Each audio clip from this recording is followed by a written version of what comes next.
¿Qué tal? Mi nombre es Rodrigo Domínguez y este es mi control de lectura del tercer parcial. Primeramente empezaré hablando acerca de los derechos humanos de las personas morales. Bien, las empresas, al ser consideradas por el derecho como personas jurídicas o morales, también gozan de derechos humanos. Esto por la ampliación del concepto de persona, el cual se encuentra previsto en el artículo primero constitucional, donde se dispone que todas las personas gozarán de los derechos humanos establecidos en dicha Constitución y en los tratados internacionales de los que el Estado mexicano sea parte, por lo que este artículo debe interpretarse en el sentido de comprender tanto a las personas físicas como a las personas morales, es decir, a las empresas. A consecuencia de lo anterior, las empresas podrán hacer valer sus derechos humanos, esto en la medida que resulten conformes y aplicables con su naturaleza, fines y objeto social. Continuamos ahora con el instrumento internacional que garantiza la protección de los derechos humanos de las personas morales. Este es el Convenio Europeo de Derechos Humanos, ya que el mismo, en un protocolo adicional, tutela tanto a las personas físicas como a las personas morales. Continuamos con el trabajador de confianza. El artículo 9 de la Ley Federal del Trabajo establece que la categoría de trabajador de confianza depende de la naturaleza de las funciones desempeñadas y no de la designación que se le dé al puesto. Además señala que es aquella que desarrolla actividades de inspección, vigilancia, dirección y fiscalización, estas cuando tengan carácter general, pero también cuando las actividades que se desempeñen para la empresa se relacionen con trabajos personales a favor del empleador. A diferencia del trabajador obrero, las personas trabajadoras de confianza no gozan del derecho de estabilidad en el empleo, sino solo a las medidas de protección del salario y a la seguridad social. También es importante mencionar la naturaleza jurídica distinta del trabajo de confianza. El trabajo de confianza es regulado como un trabajo especial. Esto se encuentra previsto en el artículo 181 de la Ley Federal del Trabajo.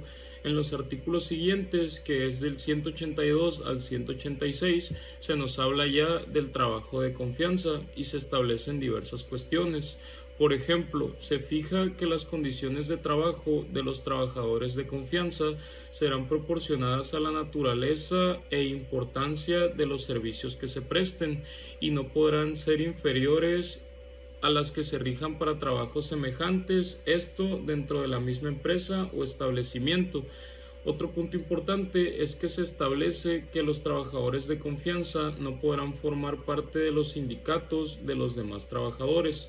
Finalmente, otro punto que me gustaría mencionar es que el patrón podrá rescindir la relación de trabajo si existe un motivo razonable de pérdida de la confianza, aun cuando no coincida con las causas justificadas de la rescisión laboral establecidas en el artículo 47. Continuamos con la interpretación jurisdiccional del derecho humano al trabajo. Para dar un ejemplo, me dirigiré al artículo 6 de la Ley Federal del Trabajo, el cual establece que las leyes respectivas y los tratados celebrados y aprobados en los términos del artículo 133 constitucional serán aplicables a las relaciones de trabajo en todo lo que beneficie al trabajador. Este artículo da la apariencia de que es nula cualquier protección que pudiera invocar una persona moral, si ésta proviene del derecho internacional de los derechos humanos, pero no debemos interpretar este artículo de tal manera, ya que nuestra Constitución le reconoce tanto a las personas físicas como a las personas morales la tutela judicial de los derechos humanos y libertades, las cuales se encuentran previstas precisamente en la misma Constitución y en los tratados internacionales de los que el Estado mexicano es parte. Seguimos con el Sistema Universal y Regional de los Derechos Humanos. El Sistema Universal para la Protección de los Derechos Humanos surge de la Declaración Universal de Derechos Humanos adoptada en el año de 1948.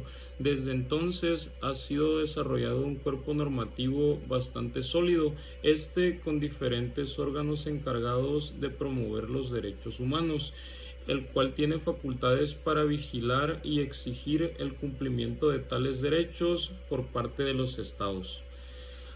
Otro punto son los sistemas regionales, los cuales fortalecen la protección y el goce de los derechos humanos, esto teniendo en cuenta las circunstancias de carácter regional, por ejemplo, las costumbres, la cultura, las prácticas y los valores regionales compartidos.